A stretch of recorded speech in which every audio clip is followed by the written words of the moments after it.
menurut gue lolos ini untungnya adalah salah satu yang membuat kita sering juga berantem kecil di dalam. Yang membuat barengan terus adalah menurut gue adalah sense of humornya sama. Menurut gue itu penting sih.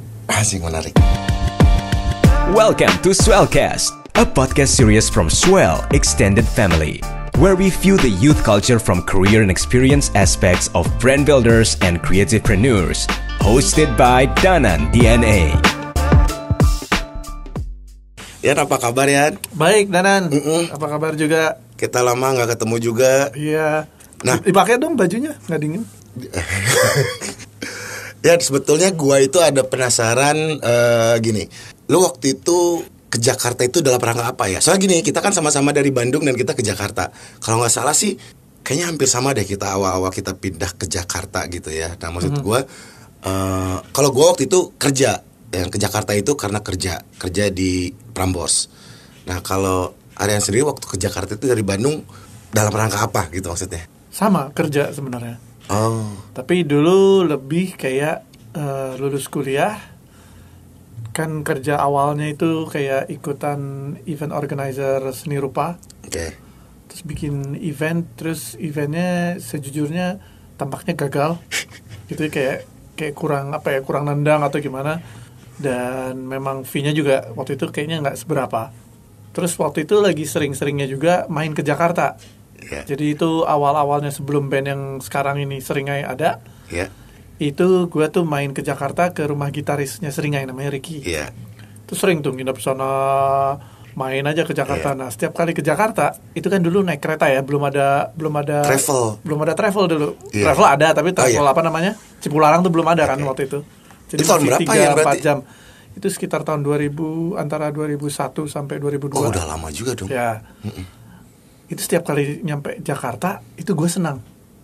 Sebagai putra daerah gitu ya, dari Gambir menuju Rumah Riki, lewat Sudirman, lihat gedung-gedung tinggi gitu, norak gitu kan. Jadi, anjing, modern gini.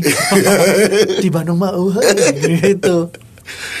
Gitu emang suka, emang apa ya, ada suasana baru aja. Sementara kalau balik lagi ke Bandung tuh merengut karena kayak udah mulai ketebak gitu, kayak ngerjain sesuatu terus mungkin sorenya hangout sama teman-teman terus kayak nggak ngapa-ngapain. Pada waktu itu teman-teman sih banyak yang lagi seru-serunya bikin clothing. Iya. Nah waktu itu gue belum tertarik tapi nggak ngerti harus mulai dari mana. Karena clothing lain tuh lebih kayak ini clothingnya seperti ini gue nggak terlalu suka gitu. Gitu. Jadi akhirnya ketika berapa kali pindah main ke Jakarta senang, gue ditawarin kerja. Waktu itu awalnya ada satu kali sempat interview dari majalah Jakarta, yang di Jakarta itu ya. Yeah. Tapi kayaknya ada orang lain yang dapat kerjanya, jadi gue nggak dapat tuh. Oh, nggak dapat ya itu ya. Jadi nggak dapat nih kerja. Kayaknya nih nyari kerja ya gitu. Tapi memang arahnya sudah media, sorry. Awalnya media. Tapi terus kakaknya Dewi Lestari, kan dia produser, sutradara kayak apa ya? Kadang-kadang kayak sinetron, kadang-kadang film kayak gitu. Tiba-tiba out of nowhere dia nawarin, lu tertarik nggak? Gue lagi dapat kerjaan dan gue butuh tim artistik nih di Jakarta. Wah, boleh nih. Apapun deh kerjaannya asal pindah dulu gitu, mikirnya gitu. Akhirnya pindahlah ke Jakarta dan kerja di sebuah production house yang dia lebih banyak infotainment sama sinetron waktu itu. Pada masanya ya itu juga kan? Pada masanya itu. Gue juga lupa di daerah Jakarta Selatan situ Trogong. Di situ tapi seingat gue bertahannya 3 bulan doang. 3 bulan itu juga kebetulan gue punya teman-teman yang tinggal di Jakarta yang sini aja lu barengan gitu. Dan cost gue waktu itu di Jakarta murah banget. Gue in a way gue nggak bayar tempat kontrak atau cost. Gue cuman bayar listrik sama telepon. Kok bisa? Karena punya teman. Karena punya teman. Ramai teman. Jadi teman gue ini bapaknya dapat rumah dinas, tapi ada 11 kamar. Waduh. Yang nempatin tuh cuma 3 orang, 2 teman gue sama bokapnya teman gue. Terus gue ke Jakarta. Sebulan kemudian gue ngajak teman gue juga jadi berlima. Jadi akhirnya kita emang udah temenan lama terus berlima di Jakarta. Ini di circle band. Apanya? Ini si ke Jakarta ini awal-awal dari circle band waktu zaman ngeband di Bandung sampai ke Jakarta gitu. Networking band bukan dari situ. Apa dari kuliah? Iya, dari kampus? sih. Enggak, dari band. Dari band ya. Dari band. Kalau teman-teman kampus dulu serius Enggak ya. Jadi kayak seni rupa. iya, serius. tapi tetap kerjaannya kan desain gitu kan serius iya. gitu kayak. Oke. Kayak kurang ternyata nih gitu. Karena dulu gue salah jurusan sebenarnya. Gue tuh masuk desain produk industri. Oke. Itu gue masuk gara-gara representasi waktu kita baru tingkat 1 tuh. Yeah. Desain produk industri itu yang kayak paling menjanjikan. Pas gue akhirnya masuk, gue nggak suka. Nggak bisa cancel tuh ya? Nggak bisa. Nggak bisa ya? Dan gue desain dulu kan seni rupa ada desain dan seni rupa. Iya. Gue tuh seni murni, sorry. Iya, seni Gue murni. tuh seharusnya tuh lebih ke seni murni dan gue lebih ke seni grafis. Iya. Kalau gue pikir kalau gue bisa mulai lagi dari awal, gue tahu gitu gue seni grafis gitu. Jadi gue berbekal sarjana desain produk industri, Iya. tapi nggak pernah kepake. Iya. Harusnya di seni murni. Cuman sekolah di seni rupa dulu lebih banyak apa ya ekstrakurikulernya, terus lebih banyak buka wawasan gitulah, Iya, jadi iya. macam-macam. Dan band kan masih jalan terus kan. Mm-hmm. Jadi antara itu gue masukin situ juga. Mm-hmm. Jadi itu networkingnya lebih ke teman-teman SMA dan band sih sebenarnya. Iya. Dan waktu gue udah kerja di production house ini, tiba-tiba ada tawaran lagi dari majalah, Oke. majalah musik. Iya. Gue juga emang seneng. Waktu itu kan gue ngelamar juga di Iya. media kan. Wah, ini gue ambil aja nih. Iya. Gajinya juga kayaknya lebih oke gitu. Gue ingat gaji pertama gue di production house itu gue cuman 1 juta sebulan. 1 juta sebulan tahun 2001-2002. Itu lumayan cukup. Maksudnya weekend masih bisa cengengesan. Tapi gue juga ngambil tambahan, si production house-nya suka kalau lagi bikin sinetron itu suka perlu ini apa ya? Cameo lagi. Bukan cameo. Kalau cameo kan lu punya nama, lu cameo. Oh iya. Kalau Figuran. ini figuran doang. Iya, figuran. Ini lumayan figuran, tapi dikasih ada karakternya. Jadi Iya. selalu ada lumayan lah gitu. Oke. Itu sekali main tuh dapat 500.000. Oke, zaman dulu ya. Jadi total tuh gue gaji 1 juta. Kan sinetron suka cepet tuh ya. Iya. Jadi sebulan tuh bisa ada tambahan 1,5 gitu. Iya, Jadi iya. selama 3 bulan itu gue gitu-gitu aja. Tiba-tiba dapat tawaran media. Gue ambil ini lebih seru kalau di sinetron tuh suka pagi harus standby subuh, Iya. pulang paling malam, gajinya segitu gitu. Iya. Gue pikir gitu kan. Tapi lo ikutin ya waktu itu ya? Hah? Diikutin aja Ikutin begitu. karena gue pengen pindah ke Jakarta. Iya. Oke. Waktu itu gue udah lagi stuck di Bandung, jadi kayak gue pengen suasana baru. Iya. Rutinitasnya Dan udah akhirnya- ketakar di Bandung mungkin waktu itu begitu ya, dan pengen Lu banget pasti ke Jakarta. merasakan begitu kan? Kurang lebih. Iya. Nah pas di Jakarta udah media, gue keterima di media. Itu medianya sebetulnya media majalah musiknya MTV, namanya MTV Tracks. Oke. Tapi berapa tahun kemudian, setahun atau 2 tahun kemudian si MTV-nya cabut, jadi namanya Tracks Magazine aja. Iya. Di situ 4 tahun majalah musik, terus gue pindah, gue jadi managing editornya di Playboy waktu itu. Oke. Karena managing editor in chief gue di Trax dulu cabut, pindah, terus dia ngambil ketemu investor dan ngambil Playboy Indonesia waktu itu. Hagi. Bukan, Erwin Arnada. Waktu Trax Hagi ya. Trax Hagi sebenarnya ada di Playboy, tapi dia nggak mau namanya masuk gitu, keluarga. Jadi kalau lu lihat menemukan majalah Playboy itu nggak ada nama Hagi Hagoromo. Iya. Sebenarnya ada, ini gue bocorin. Berarti ini clickbaitnya itu. Iya. Jadinya waktu kasus dan dituntut dan Iya. masuk pengadilan sebagai saksi, dia nggak dipanggil. Oh, karena tidak ada namanya. Nggak ada namanya. Gua yang dipanggil. Oh, lu tuh bener dipanggil ya, Nek? Dipanggil. Soleh. Soleh dipanggil gue, Soleh. Semua kredit title di situ. Iya, rata-rata yang artistik sama yang editorial lah. Kalau marketing kayak gitu kan enggak. Iya. Mas Erwin Arnada, dan akhirnya kan kita tahu semua Mas Erwin waktu itu masuk kan. Dan setelah Playboy itu sekitar 9 bulan bertahannya di Indonesia kan. Tapi apa yang membuat lo kan ini dari tracksnya musik nih, sesuai dengan karakternya. Tiba-tiba Playboy itu seru aja atau gimana? Challengingnya apa gitu ya? Challengingnya adalah si Hugh Hefner itu waktu itu kan dia masih hidup, dia pingin membuat versi Playboy yang nggak ada nude-nya, karena menurut dia itu Playboy magazine itu isinya lebih dari sekedar foto-foto nude dan foto-foto artistik. Karena kalau di luar sendiri orang tahu interview Playboy itu salah satu yang terbaik di jurnalistik gitu kan. Jadi dia pengen itu gitu. Dan ya selama Playboy juga emang awalnya orang-orang meremehkan, ya lah jurnalis-jurnalis musik tracks gini mau masuk Playboy yang tahu jurnalistik ya. Iya. Emang bisa gitu. Oke.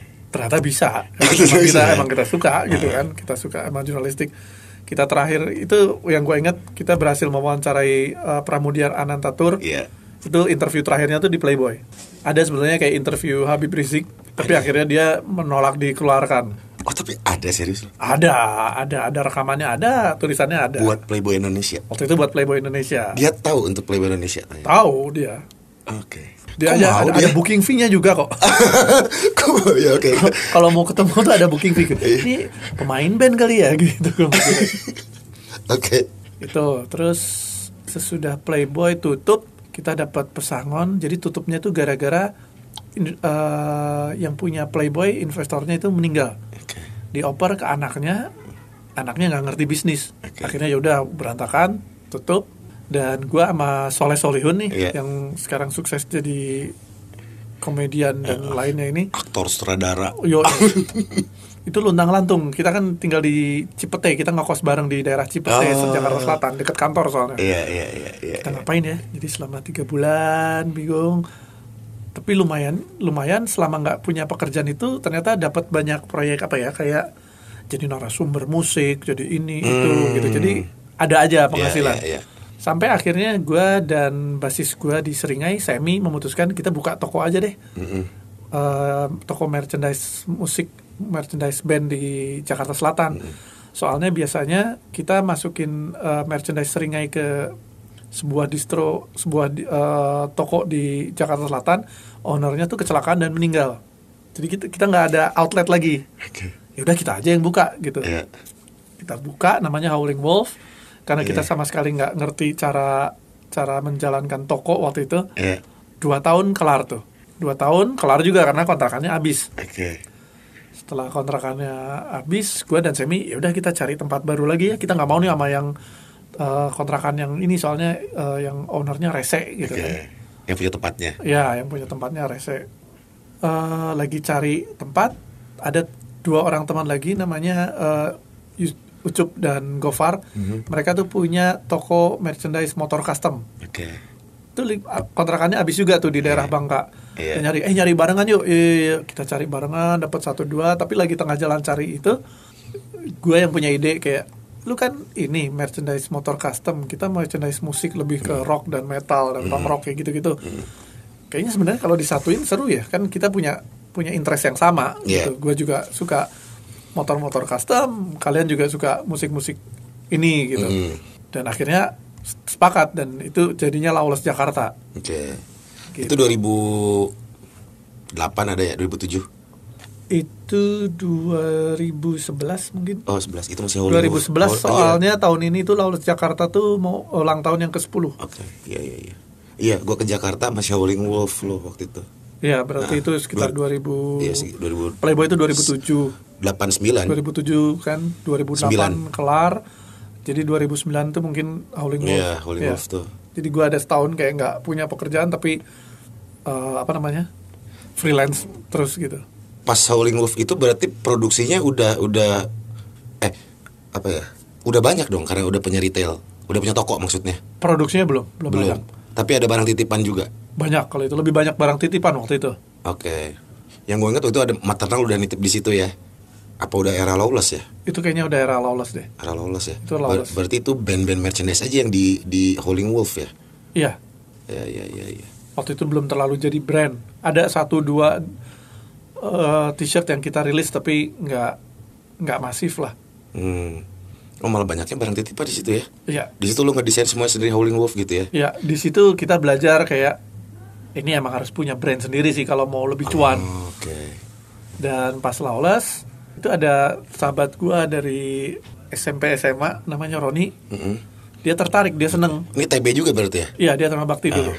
Dan dia pengen gabung. Ya udah gua ajukan, gua oper ke anak-anak. Oh ya udah ayo. Jadi akhirnya Lawless Jakarta tuh berlima. Dan bagusnya berlima itu kita bagi-bagi tugas akhirnya. Yang waktu di Howling Wolf itu agak keteteran. Iya. Jadi gue bisa fokus ke artistik, desain dan produksi. Semi lebih ke marketing. Terus Roni itu lebih kayak ke keuangan. Iya. Ucup tuh lebih ke HRD. Oke. Dan lain-lain. Kalau Gofar waktu itu dia mulai naik daun gara-gara dia sering nge-tweet. Iya. Nge-tweet apa waktu itu yang kayak Iya. pakai sarung itu loh. Iya. Era Twitter itu ya. Iya, karena Twitter dia mulai viral, terus dia mulai bikin buku, terus dia Gofar jadi penyiar hard rock. Iya. Dan yaudah dia udah jadi kayak announcer sama influencer tuh. Iya. Jadi dia lebih fokus ke situ, sementara 4 yang lain tetap fokus di Lawless Jakarta. Oke. Nah kalau lo sendiri produksinya ada per season gitu atau gimana sih? Kalau clothing ya. Kalau clothing Ada ya. seasonnya. Lawless as clothing. Iya. Oke. Lawless Jakarta tuh kan macam-macam. Yang pertama tuh awalnya kita clothing brand sama lifestyle yang yang kita suka ya, musik, ya motor kayak gitu. Jadi kita punya ada Lawless Garage, ada bengkel custom tuh di daerah Depok. Terus ada sebenarnya Lawless Tattoo, tapi Lawless Tattoo itu bukan punya kita, itu namanya aja Lawless, tapi manajemennya, keuangannya itu beda sendiri.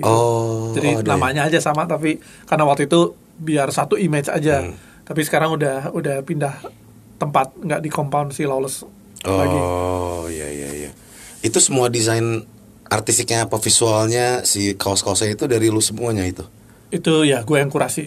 Kurasi berarti Jadi memang gue akhirnya pekerjaan gue di Lawless Clothing itu banyak kayak memanage para ilustrator. Oke. Memanage para ilustrator, terus kayak karena gue sendiri ilustrator, Iya. jadi gue membayar mereka dengan baik lah istilahnya. Kan banyak yang kayak upahnya rendah gitu kalau bisa dibilang gitu. Nah gue nggak, karena hitung-hitungannya buat fair kayak let's say lu bayar mereka kayak fee lu berapa, 400.000 mas gitu. Ya mungkin sebetulnya secara bisnis ya udah ambil aja dia yang minta 400.000. Tapi gue nggak pengen ngasih 400.000 soalnya kalau gue ngasih 400.000 ya udah gitu aja. Tapi kalau kita ada budget antara tergantung kualitas ilustrasinya, kita ada budget antara 1,5 sampai 2,5. Oke, jauh. Oke dong. Jauh. Oke dong. Kalau misalnya ilustrator itu dikasih bagus, ya bagusnya kan mereka bisa tambah beli alat. Jadi si karya-karya itu juga jadi lebih maksimal juga. Trigger gitu. jadi bisa improvement juga dia ya. Gitu. Nah itu ilustrator ada sampai berapa yang lo kelola untuk menyumbang desain buat si Lawless ini? Macam-macam sih, dan nggak hanya untuk Lawless sih. Seringnya juga Lawless, dan juga ada merchandise band kan seringnya sering perlu. Jadi mungkin bisa antara 5 sampai 10. Oh banyak ya. Dan bisa ganti-ganti. Ilustrator di sini tuh ya ada yang bagus banget, tapi ada yang terlalu seniman. Nah gimana yang kayak terlalu seniman tuh akhirnya lebih ke mood. Bikin karya tuh tergantung mood. Terus jarang banget bisa taat sama deadline. Padahal menurut gue itu juga waktunya, biasanya gue kasih waktu antara 2 minggu sampai sebulan untuk satu desain. Ilustrasi itu. Ya, itu sebenarnya udah cukup. Tapi ada juga yang sampai 3 bulan, 4 bulan ditagi-tagi nggak kelar-kelar. Itu karena seniman itu ya? Ya akhirnya ya gue nggak pakai lagi. Soalnya ya kan gue juga harus produksi gitu kan. Ada timeline. Iya, ada timeline-nya. Nah kalau ilustrasi itu di Indonesia kan itu banyak nggak ya gitu? Ilustrator? Iya, ilustrator. Banyak banget. Nah, yang lu ini banyaknya di kota besar kah apa banyak di daerah juga? Enggak, di mana-mana. Di mana-mana ada. Di mana-mana. Tersebar. Sekarang kan maksudnya udah ada banyak sosial media, jadi kayak lu post karya lu di Instagram, terus kadang-kadang muncul di feed lu atau muncul di explore lu. Gitu, jadi lu kan pengen tahu, terus ntar lu tinggal kontak. Oh, ternyata pas minta alamatnya buat lu dari mana? Dari entah dari Palu, ada yang dari Jawa, ada yang dari Palembang, misalnya bisa dari mana-mana sih. Oh, lu dapetnya juga kadang-kadang dari IG Explore dan kawan-kawan itu ya? Iya, dari sosial media. Dari sosial media ya? Iya.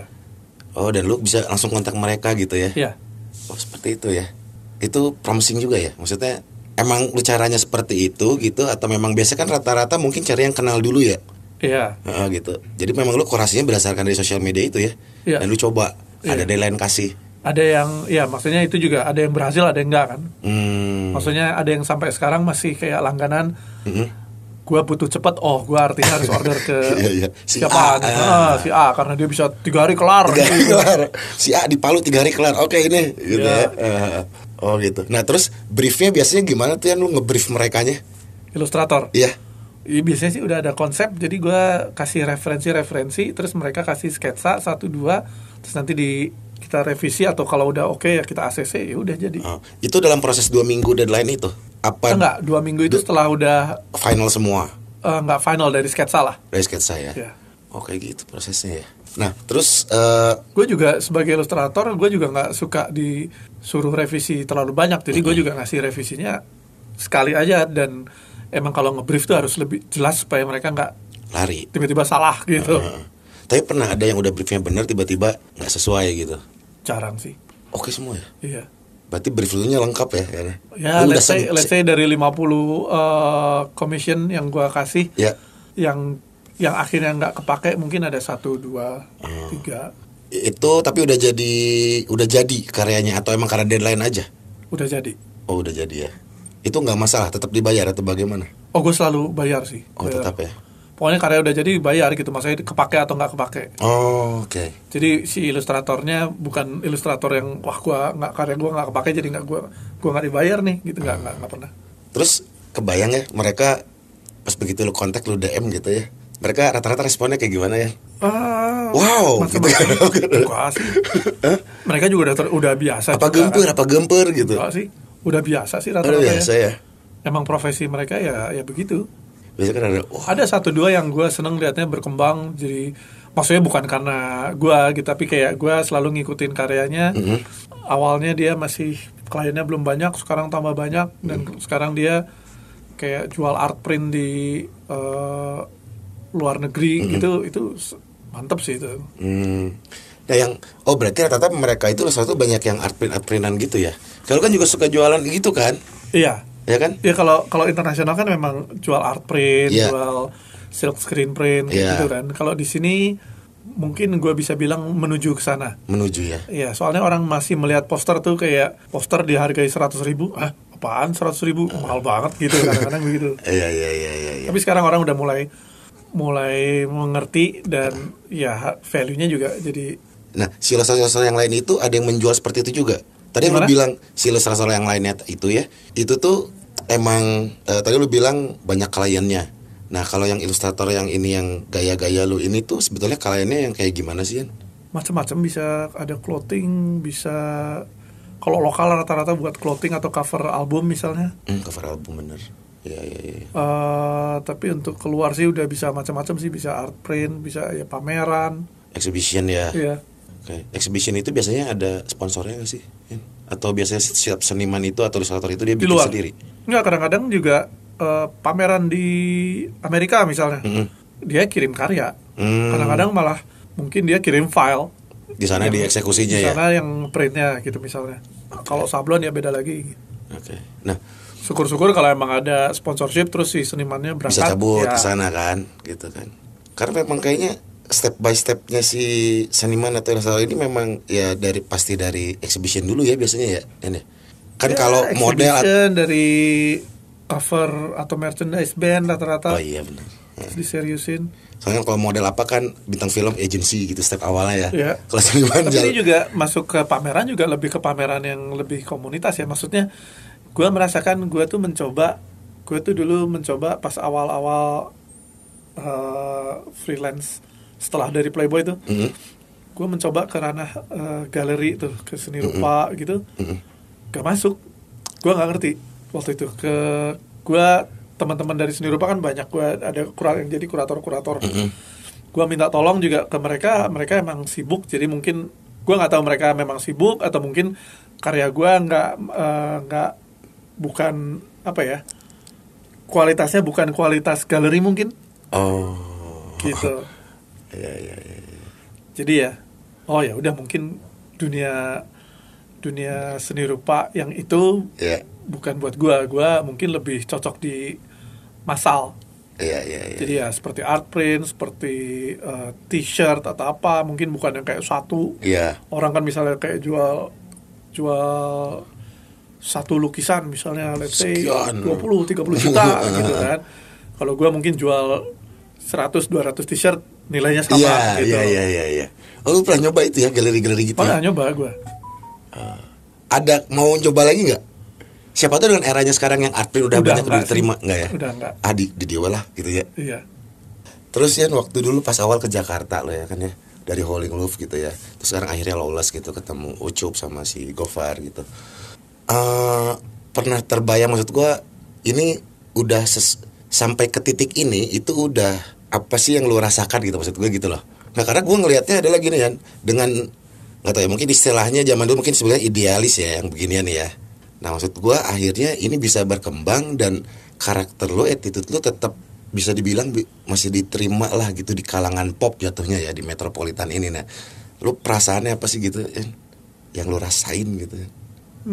Gak tahu, dari dulu kita emang ngerjain sesuatu yang selalu yang kita suka gitu. Ternyata sekarang orang lebih appreciate ke itu ya bagus lah. Tapi menurut gue juga ini juga ada faktor kayak gue dan kawan-kawan emang anak gaul. Iya, maksudnya kayak menurut gue itu bukan kata ledakan kayak wah lu anak gaul ya. Iya. Oke. Maksudnya gue melihat pergaulan ini menjadi sesuatu apa ya, networking akhirnya. Networking akhirnya ya. Dan akhirnya orang masuk sini, masuk situ. Oke. Tapi terbayang sampai titik ini? Terbayang apa nih? Terbayang, wah akhirnya gue sampai titik sini nih. Yang akhirnya karakter gue ini bisa diterima gitu. Oh. Halayak umum loh. Lebih ke kemana aja lu? Iya juga ya. Kemana aja? Kayak dulu kita di sini, kemana aja lu gitu. Legeknya itu. Tapi ya emang gitu sih. Iya gitu, maksudnya nggak, gue tuh ngeliat gitu ya dari gorong-gorong gitu ibaratnya kan ya, Howling Wolf apa semuanya gitu, harian gitu kan, dengan ilustrasinya, artworknya gitu kan, terus sampai akhirnya merambah, bergerbar apa dan kawan-kawan, dan udah apa ya gue sih menyebutnya udah masuk ranah pop kan. Iya. Ya kan, dan itu menurut gue keren banget, maksudnya dimana lu bisa mempertahankan karakter lo tapi bisa diterima dengan mudahnya gitu kan. Menyenangkan. Jadi, sekali yang gitu. Menarik mungkin pas waktu awal kita mau buka Lawless Bergerbar. Sebenarnya kenapa kita buka Lawless Bergerbar itu juga bukan karena pemikiran panjang juga. Awalnya itu di ruko di Lawless Kemang ini, kita kan ada 5 ruko tuh, ada 5 ruko. Kita udah ambil 2 tuh, tadinya 1, terus sebelahnya pindah, kita besarin dikit, ambil lagi 1.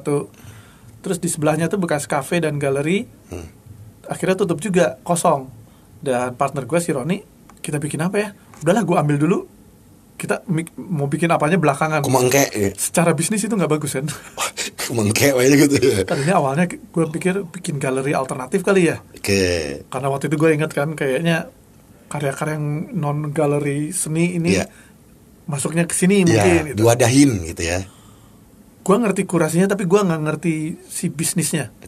Jadi gue, ini bisnisnya gimana ya? Gitu, gue nggak ngerti. Mikir-mikir, gue dan teman-teman akhirnya apa buka bar aja ya. Bar kan kita senang ke bar, kita senang minum, kita buka bar aja. Tapi kita nggak ngerti regulasinya. Dan mahal, murah, regulasinya kita nggak ngerti. Yaudah gimana kalau kita bikin tempat kayak burger joint, tapi yang bisa jualan bir.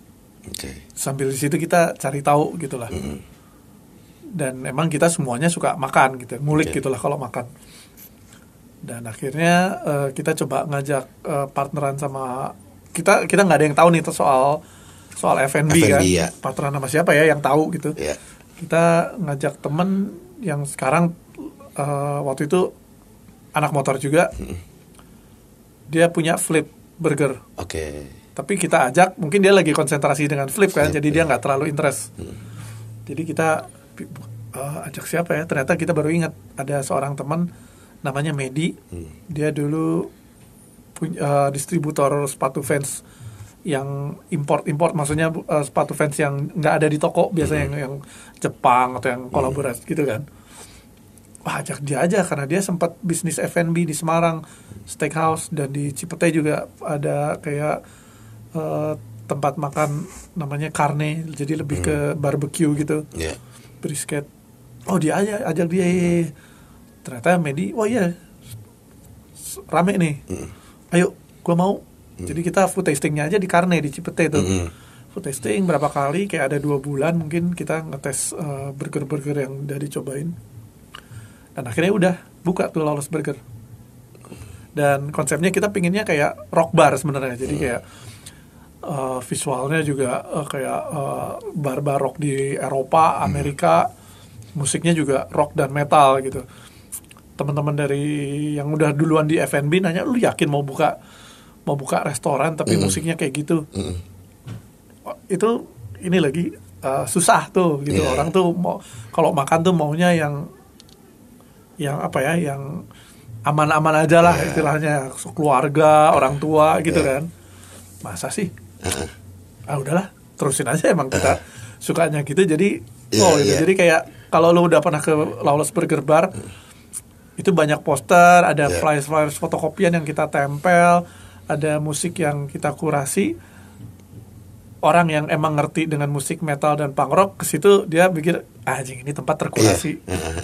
Nggak, bukan asal yang kayak flyers apa gitu. Ini orang pasti suka dengan musik ini gitu kan. Gitu sih sebenarnya. Jadi tergolongnya. Dan ternyata berjalan gitu, aman. Edan. Jadi edan sih bisa dibilang gitu kan. Yang datang hijab-hijab juga ada banyak ya. Macam-macam. Siapa itu kalau udah sebenarnya kalau udah F&B kan, yang penting tuh asal produknya yang lu tawarkan, yaitu makanannya, si materinya itu enak. Itu banyak yang suka. Itu udah aman. Kalau udah branding, image-nya atau apa, itu datang barengan, tapi itu bisa mau itu bagus banget, cozy, wah, tapi makanannya nggak enak ya orang nggak akan balik lagi. Iya benar-benar. Nah ini kebetulan makanannya enak, orang balik lagi. Dan ada beberapa tipe customer yang datang ke Lawless Burger Bar. Itu ada yang memang udah tahu image Lawless, suka musik yang ditawarkan, image-nya suka dan suka makan. Begitu kesana udah ini tempat gue. Gitu, ada bir, ada burger, ada musik metal, rock gitu. Aing ya gitu. Iya, udah. Jadi kayak biasanya gue kalau ke bar musiknya mungkin jedang-jedung atau mungkin lebih ke top 40. Sekarang nggak, ada pilihan lain. Terus ada juga yang nggak tahu image Lawless, tapi suka musik metal dan suka makan, kesana juga suka. Ada yang orang awam yang nggak dengerin musik rock misalnya, sama sekali datang ke sana, tapi dia dapat eksperimen yang wah ternyata begini ya bar, burger bar musik rock. Gua jadi merasa rock banget nih gitu hari ini gitu. Adrenalin memuncak. Iya, jadi lebih adrenalin gitu kan. Tapi ada juga yang nggak suka musik itu, datang suka makanannya, tapi nggak tahan dengan musiknya misalnya atau ambiennya gitu kan. Mungkin. Itu biasanya ini gue delivery aja deh, gue nggak tahan kalau duduk di sini. Menurut gue itu bagus karena kalau lagi penuh jadi lu make space. Iya. Lu cuman makan, cabut, kosong. Gue sih orang ganti orang gitu. Iya. Jadi ya tetap menang sih gitu. Iya. Ya benar, berarti kan banyak pasar yang beda-beda. Ya produk yang penting materinya kan ya, si makanannya. Itu dulu pas awal-awal tuh kelihatan tuh kalau weekend, Sabtu, Minggu. Kan biasanya kalau di Kemang tuh cukup identik yang datang seperti apa. Lebih muda, terus kadang-kadang rata-rata kayak anak band atau kayak gitu. Kalau weekend tuh mulai ada keluarga gitu, terus ada misalnya kadang-kadang kan kayak kalau di Jakarta tuh style fashionnya tuh di selatan, barat, utara tuh kan suka beda-beda tuh. Nah itu kelihatan tuh, ini datang dari jauh nih gitu. Sama kalau kayak kita misalnya kita ke barat atau utara, pengen cari kuliner yang khas sebelah sana gitu kan, kita jalan-jalan ke sana, nih mereka ke selatan gitu. Gue sama keluarga sama anak gue itu ke Lawless yang di Menteng, nah, yang Galv itu nyobain aja udah gitu, udah kita makan di sana, family, jadi gitu kan. Anak lu apa? Laki, perempuan? Laki. Umur laki berapa? 9 tahun. 9 tahun. Suka tempatnya? Senang-senang aja. Apalagi kalau di Menteng kan ada naga tuh. Iya, gitu kan. Kan buat anak juga, apaan nih gitu. Terus lihat poster-poster gitu kan, kayak terus kan hitam-hitam gitu kan. Ini mungkin dia bingung ya dalam hatinya, ini apa kok tempat gelap-gelap gini gitu ya. Underground sekali gitu kan. Tapi ya maksudnya jadinya kan sesuatu yang dia yang biasa ketemu terang-terang juga, ini kan ambience yang berbeda kan, itu kan menarik maksud gua. Gitu sih. Gitu. Nah, terus kan berarti itu custom motor ada di Depok ya sekarang ya? Iya. Burger bar ada, dan kemarin terakhir hot dog. Lawless Dog Bar ya, hot dog. Ya, Lawless Dog Bar. Nah itu kayaknya kalau gue lihat, gue belum pernah kesana ya. Maaf ya, nanti gue akan kesana. Itu konsepnya nggak terlalu rock metal ya? Kalau itu konsepnya 90s. 90s ya? Iya. Ya ada nyerempet 80s-nya, ada nyerempet awal 2000-annya, tapi konsepnya lebih 90s sih. Kalau untuk visual ya, artistik, visual kayak gitu, estetikanya lebih 90s aja sih. Jadi itu pemilihan itu karena apa ya? Nggak karena apa-apa, emang pengen aja. Begitu aja ya? Nggak memikirkan kenapa Lawless awal kan banyak rock metalnya tuh. Iya, gitu. Itu Burger Bar ya, masih Lawless gitu. Ya. Itunya nggak ditransform ke si metal-metalan lagi si Enggak. Dog Barnya. Enggak. Oke. Terus setelah itu semua, kerajaan Lawless ini akan bikin apa lagi ya? Kami sih terbuka untuk apapun sih Oke. sebenarnya ya. Kayak misalnya mungkin industri hospitality mungkin. Hotel. Ya entah itu hotel, entah itu yacht mungkin. Kasino. Kasino ya. Setitut. Kasino halal. Bisa macam-macam sih. Macam-macam ya. Kemarin tuh yang lucu tuh membahas tentang orang-orang itu kebanyakan kalau udah let's say sukses, biasanya terus membangun kerajaannya semakin besar nih. Tapi masalahnya orang kalau misalnya udah kaya, semakin sibuk dan malah nggak merasakan kekayaannya misalnya. Nah itu lagi kita seru bahas gitu. Oh, jangan sampai begitu tuh gitu ya. Iya, maksudnya kita juga masa nggak dinikmati. Iya. Oh, udah tahap situ ya untuk memikirkan hal itu ya. Ada cukup tuh di mana gitu. Oh, iya. Kalau nggak cukup mah sampai kapanpun nggak cukup kan. Gitu. Jadi iya benar juga sih, kadang-kadang orang jadi pengen ngarawu kusiku gitu kan. Iya kan, let's say nih, lu profit 1M, lu profit 1M, biasanya lu ambil dividennya, let's say totalnya dari 1M mungkin, let's say lu ambil 200 juta atau 400 juta, terus yang lainnya diputar lagi untuk apa gitu kan. Nah, kita sih sejauh itu masih seperti itu. Tapi ini kita juga berpikir, sampai kapan nih uang harus diputar melulu gitu. Senang-senang dong nih. Berarti udah tahun udah lama lah ya. Sejauh ini udah senang-senang, tapi kayak in the long run gimana gitu. Iya. Oh iya, kepikiran ke situ aja ya. Terus gue kemarin sempat lihat di postingan siapa ya, Semi gitu ya, apa yang ada agribisnis juga itu. Oh ya itu part of Lawless ini juga. Iya.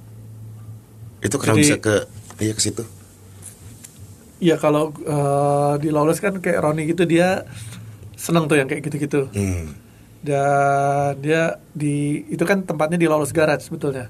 Di Lawless Garage itu sebelahnya tuh di compound itu ada Lawless Garage, ada Lawless Kitchen. Lawless Kitchen itu kan kayak dapur sentralnya sama tempat sekarang kita produksi, waktu itu pandemi kita produksinya frozen food kan. Oh, ada Lawless Kitchen juga. Ada frozen foodnya untuk burger. Untuk burger macam-macam. Lawless Kitchen itu ada frozen food, itu ada central kitchennya untuk semua F&B Lawless. Oke, untuk distribute ya. Sama grill, jadi kayak lu bisa hire ke rumah, kita nanti kirim chef timnya sama grillnya. Lu mau bikin acara di rumah tuh bisa tuh. Oh, oke. Biasanya bisa kayak seafood atau steak. Menunya yang emang nggak ada di outlet kita, beda sendiri gitu. Ada IG-nya itu ada ya? Ada. Layanan itu ada. Jasa itu ada berarti ya? Ya ada.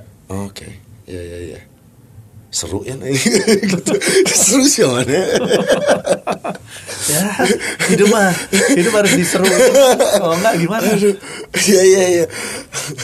Terus berarti si Lawless as a clothing itu berarti dia mengeluarkan desain-desain yang memang udah ada yang burgernya juga gitu, by Lawless clothing-nya. Jadi gitu emang ya? kita berangkatnya dari merchandise, jadi apapun jadi merchandise. Apapun jadi merchandise kan, ya kan? Yang motor ada, ya kan? Ya, Garasa ada, si Burger ada, Dokbar ada. Ya Dokbar sampai Dokbar ya. Iya. Dan kemarin juga di tengah jalan juga kita sebelum pandemi juga si Lawless kerja sama juga sama Biko Group tuh. Biko Group tuh yang biasanya Beer Garden. Ya, Beer Garden. Ya. Akta yang kayak gitu-gitu. Kita kan bikin Duck Down Bar. Nah itu gimana? Itu kerjasama Biko. Iya, kita salah satu investornya. Tapi gue dan Sam itu lumayan handle banyak juga buat artistiknya waktu itu. Okay. Dan itu lumayan jadi apa ya? Menurut gue lumayan jadi tempat hangout orang akhirnya. Yeah. Karena waktu itu yang paling utama mungkin terkenalnya karena jadi kayak karaoke bar. Yeah. Jadi kayak tiap Senin atau tiap Kamis tuh kita ada acara karaoke night gitu. Jadi sebenarnya kayak dari bermodal DJ, lagu, layar, sama mic udah. Jadi ada hostnya, ada MC-nya. Jadi kayak karaoke bar. Kalau di luar kan karaoke bar satu-satu nyanyi gitu kan. Kalau ini udah kayak konser, tapi tanpa band. Ya, semua orang nyanyi gitu kan. Iya. Itu cukup breakthrough juga sih. Dan gua kesana. Itu bukan waktu itu di Duck Down itu karaoke night itu bukan yang kayak kita yang pertama, bukan. Tapi lumayan membuat bar-bar dan klub-klub lain mengadakan acara yang sama gitu. Itu kan tempatnya juga kan masuk turun tangga, kayaknya tuh underground gitu ya tempatnya ya kan. Emang dan dia dapat aja gitu image itunya gitu. Ya buat orang-orang yang seneng begituan gitu kan ya sangat menikmati. Ya kan itu kan kurang ya juga barudak lah, itu kan tempat kayak barudak gitu kan. Nah, jadi menyenangkan kan ya kayak gitu-gitu. Pokoknya wasted aja gitu di situ gitu kan. Oh kalau itu investornya si Lawless itu ya untuk itu ya. Kalau yang pizza itu sama dong berarti. Apa itu? Yang Duck Down Pizza. Pizza bar. Pizza bar. Sama. Itu sama ya?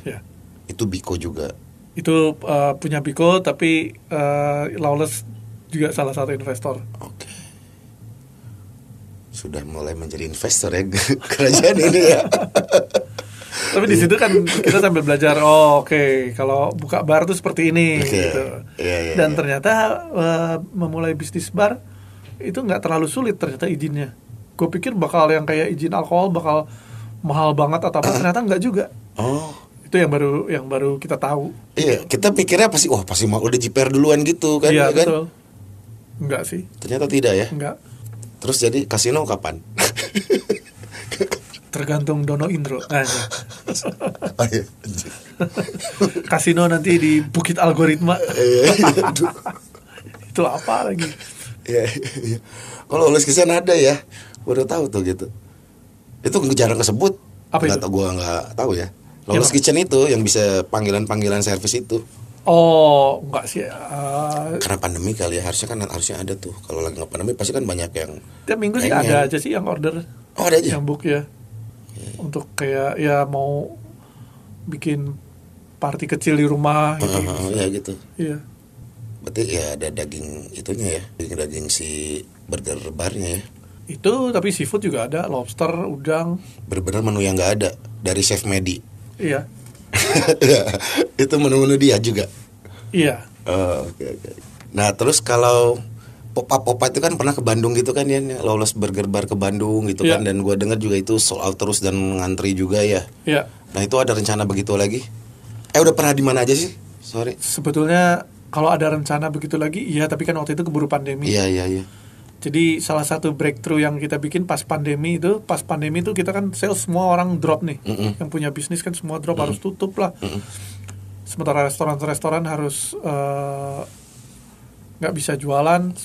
Untungnya si Lawless ini karena mungkin kita jualannya juga lebih kayak burger, jadi deliverynya kita jalan emang dari awal. Jadi ketika pandemi kita harus delivery saja, kita masih survive, dan akhirnya kita punya ide kayak gimana kalau kita coba dropshipping. Jadi kayak 2 hari, kayak Selasa, Rabu atau Senin, Selasa lu pre-order makanan lu, karena kita mau ke kota lu, kita mau dropship ke Bekasi misalnya. Kita mau ke Bekasi, ke Bogor, ke Tangerang atau ke ke BSD misalnya, nanti titik pengambilannya ntar kita kabarin, tapi lu bisa pre-order. Nah itu ternyata awalnya banyak karyawan-karyawan Lawless yang harus dirumahin dulu karena nggak ada kerjaan kan. Seminggu balik lagi akhirnya ngebantu karena dropship lumayan kenceng tuh. Jadi kayak lumayan kita dapat 2000 order gitu dalam 1-2 hari. Dan itu lumayan ngebantu. Jadi kita akhirnya pandemi survive sih. Jadi lumayan apa ya? Menurut gua di dalam bisnis juga yang lu perlukan juga creative marketing. Iya. Nah, itu udah di mana aja lokasinya kemarin itu? Kemarin itu Jabodetabek. Kalau ya karena jarak waktunya tuh yang memungkinkan itu. Let's say kalau ke Bandung tuh kalau lu pre-order terus ke Bandung terlalu lama sih. Iya. Itu juga orang-orang juga nggak ada yang komplain kok makanannya dingin ya, emang ini pre-order kan gitu. Nah itu bentuknya pas di kota tersebut misalnya di BSD itu ya, itu apa bentuknya, fisiknya gimana? Kita kerjasama dengan misalnya ada toko teman misalnya, tempat parkirnya kita, lu tolong ini kita mau ada pick up gitu. Mereka juga kadang-kadang suka karena orang jadi datang ke tempat mereka, jadi tahu traffic gitu ya. Iya. Dan itu mereka tinggal pick up ya orang-orang itu. Iya, tinggal pick up. Berarti udah disiapin. Iya. Oh, ya berarti ada pemanas gitu-gitu ya, bawa di situnya. Enggak. Jadi udah dibungkus semua. Jadi ya dibawa dingin ya harus mereka panasin sendiri. Cuma bagusnya kalau Lawless Burger Bar, gue bisa bilang lu beli hari ini, lu makan besok, selama lu panasin masih enak. Karena emang si kayak bannya juga nggak jadi terlalu soggy, akan jadi soggy pasti kan karena ada lu itu roti terus kena saus atau apa pasti lebih soggy, tapi nggak jadi kayak tipis kertas atau apa gitu, nggak, tetap enak dimakan kok. Ya paling enak pasti fresh. Iya. Cuma waktu itu kan pilihannya karena pandemi ya ini lu kalau mau coba lu nggak bisa keluar weekend ke Jakarta gitu ya udah kita datengin aja. Dan itu akhirnya membuat apa ya, menjadi data kita, oh mana nih kira-kira di Jabodetabek yang bisa buka cloud kitchen. Iya. Akhirnya kita buka cloud kitchen kan di Bintaro sektor 9 sama di Cibubur. Cloud kitchen tuh jadi gimana ya? Jadi nggak ada dine in, jadi cuma take away atau delivery. Oh, ada masaknya? Ya, di sana. Masaknya ada, masaknya langsung di sana. Langsung di sana. Cuma nggak ada dine in. Oke. Jadi space-nya bisa lebih kecil lah. Kayaknya sejak F&B jadi banyak istilah F&B yang dimengerti ya, ini lulusan seni rupa ya. Cloud kitchen, sogi cloud chicken. Asli. Ya kan? Ya. Wih gila dia F&B istilah-istilahnya. Gitu kan. Oh ada ya, udah ada cloud kitchen itu udah ada ya? Ada. Oh gitu. Dipromokan juga di sana? Ya, Iya. dipromosikan. Ya cloud kitchen berarti memang ya itu ya, nggak makan tempat juga ya. Sebenarnya cloud kitchen tuh kayak kalau lu pernah lihat tuh Pizza Hut kan punya tuh cloud kitchen. PhD bukan? Di PhD itu sebenarnya cloud kitchennya si Pizza Hut. Dia nggak ada dine in kan? Tapi kalau mau order take away atau delivery bisa dari situ. Oh iya, artinya duduknya waiting doang ya, nungguin ya. orderan. Pembicara tentang F&B udah pernah ya? Ya salah satunya ini. Jadinya kita ngomongin itu termasuk ya. Pernah sih beberapa kali. Biasanya yang kayak gini yang sering ngomong tuh gue atau Semi. Oke. Ya. Terus gue lihat kemarin-kemarin nih balik lagi ke clothing ya. Ini kemarin ada belt ngeluarin ya, yang bisa buka botol, tutup botol. Iya. Gitu kan. Terus udah mulai main video juga kan, sekarang tiap produk berarti udah begitu ya. Ya maksudnya ini dulu itu kan toko kecil, staffnya juga cuma 3 gitu. Sekarang kan tambah membesar dan kita juga udah mulai kayak hire kayak orang-orang kayak buat sosial media, buat yang bikin video. Karena menurut gue zaman sekarang tuh ya di industrinya emang kalau mau jalan ya harus fasih yang kayak gitu-gitu semua. Iya. Gitu. Si digitalisasi ini ya. Iya. Gitu kan, sebenarnya kan kemarin gue itu ada apa lagi, dompet ya. Jadi udah banyak. Ya kalau aksesoris gitu udah dari lama sih. Untuk bikin video-videonya udah lama. Videonya bukan udah lama, tapi produksinya udah sering. Tapi kalau sekarang video tuh setiap produk kalau sebisa mungkin. Iya, itu maksudnya pas terakhir gue cek itu main video sekarang nih tiap produk nih gitu, udah mulai bisa. Iya, ada timnya soalnya. Iya. Gitu kan, udah main video nih gitu. Udah mengikuti kekinian nih gitu kan. Perlu video. untuk produk-produk presentasi produknya udah harus video gitu kan.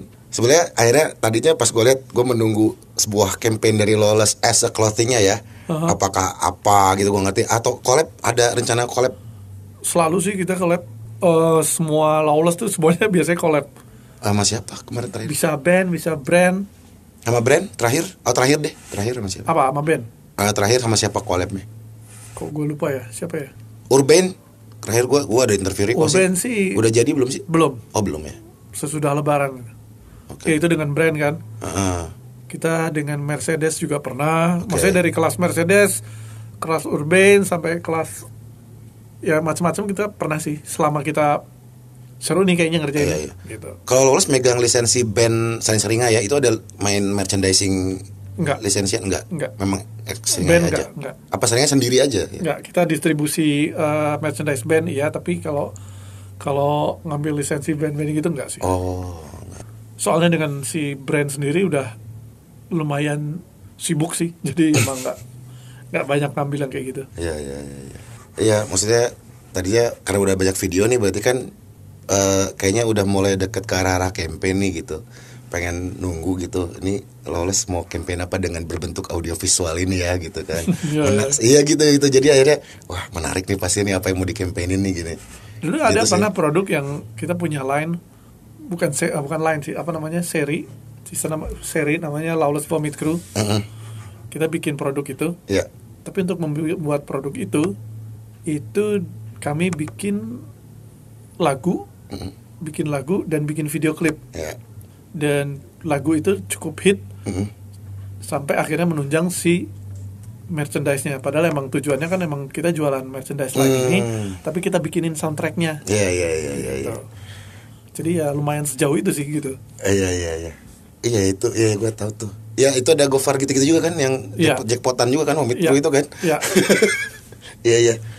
Gue ini ngeliat itu kok.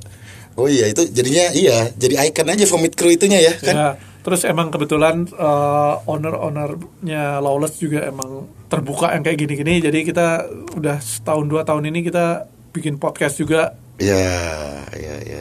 Itu maksudnya mungkin yang kayak nggak dilakukan dengan brand-brand lain.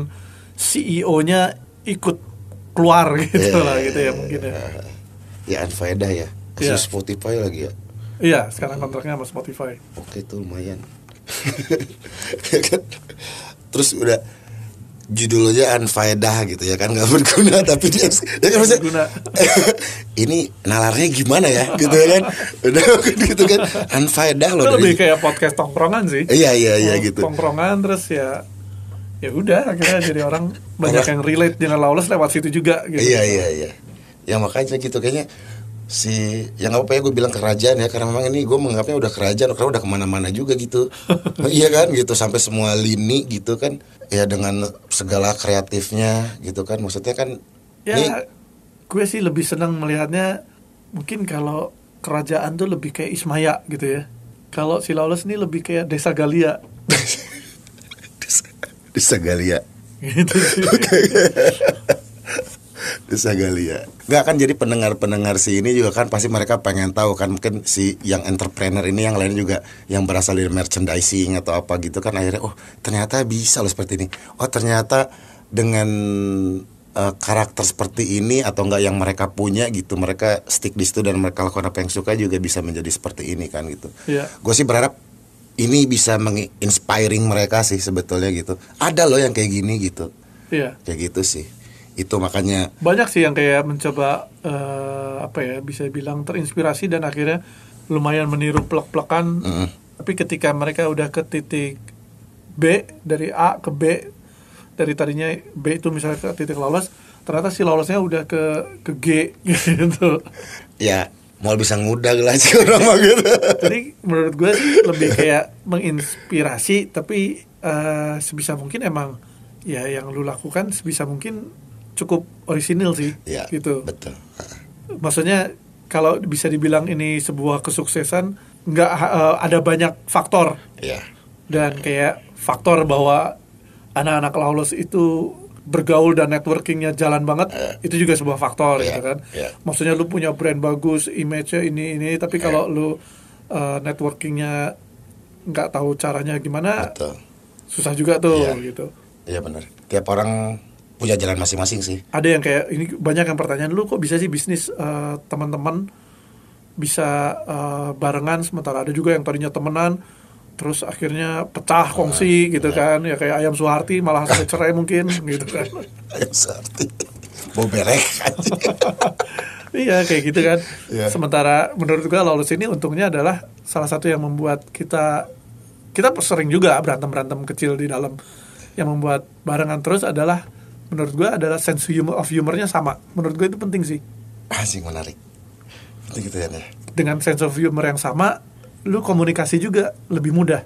Lu nggak perlu nerangin sesuatu terlalu jelas ke temen lu, ke partner lu, tapi udah ngerti langsung gitu. Jadi udah apa ya, visi misi udah sama, sense of humornya juga dapat gitu. Gitu tuh.